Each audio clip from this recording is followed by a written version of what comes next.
টাঙ্গাইল এলেঙ্গায় বয়ানে গেলাম। যেই বাসায় খাবারের ব্যবস্থা করেছে, বাড়ি এত সুন্দর, চোখ ধাঁধানো বাড়ি, দেখলেই কলিজা ঠান্ডা হয়ে যায়। এবার বাড়ির মালিকের সাথে অনেক সময় গল্প হইল।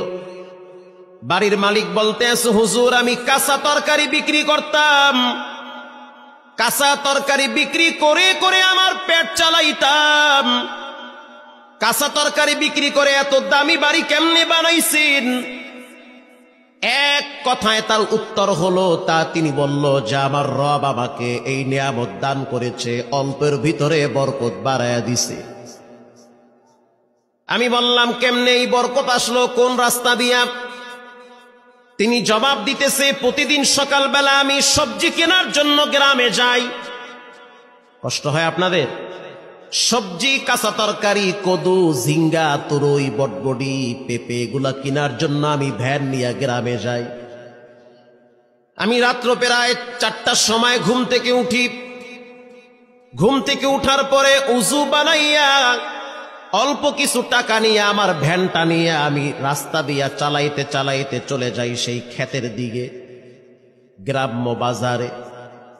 আজান হয়ে গেলে ভ্যান রাইখা আমি নামাজের জন্য মসজিদে ঢুকে পড়ি।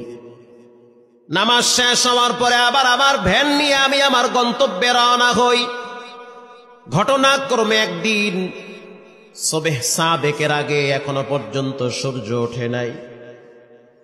রাস্তা দিয়ে আমি হাঁটতেছি, কিছু দূর যাওয়ার পরে একজন বৃদ্ধা মহিলাকে দেখলাম লাঠিতে ভর দিয়ে দাঁড়িয়ে আছে। আমি ভয় পেয়ে গেছি। প্রথমে ভাবছি হয়তো কোনো জিন হতে পারে। সাদা কাপড় পরা, সাদা চুল, হাতে একটা লাঠি, সেটাও দেখি সাদা লাঠি। ভয়তে আমার কলিজা মুখের কাছে চলে আসছে। মনে করছি হয়তো কোনো জিন হবে, না হয় কোনো ফেরেশতা হবে। পরে বুঝলাম না, সে মানুষ। কাছে গেলাম, সে আমার দিকে হাতটা বাড়ায় দিল। 5টা টাকা দাও, 1 পিস রুটি কেনার মতো টাকা আমার কাছে নাই। গরিব মানুষ আমি। অনেকের দরবারে হাত পাচ্ছি, কেউ দেয় নাই। তুমি নামাজিওয়ালা মানুষ, দেখছি মসজিদ থেকে বের হয়েছ, তোমার কাছে হাত বাড়াইছি, ফিরাইয়া দিও না। 5টা টাকা হইল, আমাকে তুমি দাও, 2 পিস রুটি কিনে খাবো। হুজুর বিশ্বাস করেন, তখন আমার পকেটে মাত্র 5টা টাকাই ছিল, আর কোনো টাকা ছিল না। আমি সিদ্ধান্ত নিলাম, ফজরের নামাজ পড়ছি, মনটাও ভালো লাগতেছে। একজন গরিব মহিলা মানুষ 5টা টাকার জন্য হাত বাড়াইছে, যাক আজকের সকালের নাস্তা আমি করব না, 5টা টাকা আমি তাকে দান করে দিলাম। যখন 5 টাকা তার হাতে দিলাম, সে আমাকে বলল, বল তোর কি লাগবে? এবার আমি বলতে আছি, তুমি তো দেওয়ার মালিক না, তুমি তো বড় ফকির। মহিলা বলতে আছে, আমি আর তুমি দুইজনই ফকির, কিন্তু তোমার আমার রব মোটেও ফকির না। আল্লাহু আকবার জোরে বলেন। তুমি আমি দুইজনই ফকির, আল্লাহ কি ফকির? সে তো ফকির না।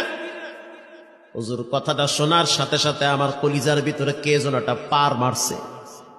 আসলেই তো আমিও ফকির, উনিও ফকির, ধনী কে? আল্লাহ। হুজুরের পরে দেখলাম মহিলাটা 2টা হাত উপরের দিকে তুলে দিছে। দেওয়ার আগে আমি আমার ওই বুড়ি মহিলাকে বললাম যে তুমি একটু দোয়া করো যে আল্লাহ যেন আমার একটা বিল্ডিং বাড়ি করার তৌফিক দেয়, কারণ আমার ঘরে একজন তোমার মতো মা আছে। বৃষ্টির পানিগুলা যখন পড়ে, আমার মায়ের মাথায় গিয়া পানির ছিটা পড়ে। তুমি মুসাফির মানুষ, আমার জন্য একটু দোয়া করো যেন রব্বুল আলামিন আমাকে একটা ঘর করার তৌফিক দেয়।